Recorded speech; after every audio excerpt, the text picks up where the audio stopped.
À l'instant, donc, les chiffres du chômage de l'INSEE pour le deuxième trimestre. Emmanuel Le Chip nous rejoint pour les commenter. Bonjour Emmanuel. Bonjour à tous. Chômage stable, le taux affiché à 7,5%. Finalement, voilà, on est dans la ligne.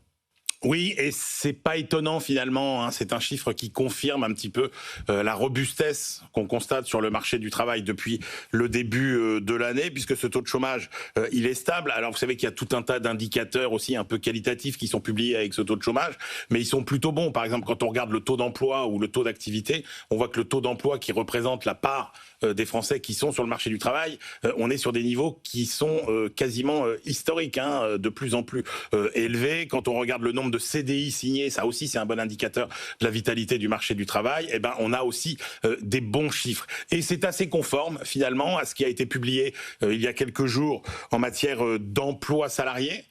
Et ça, il faut savoir que l'emploi salarié dans le secteur privé, c'est vraiment l'indicateur le plus pur de la bonne santé du marché du travail, des intentions de recrutement des entreprises. Et là, depuis 6 mois, on est là encore sur une relative stabilité.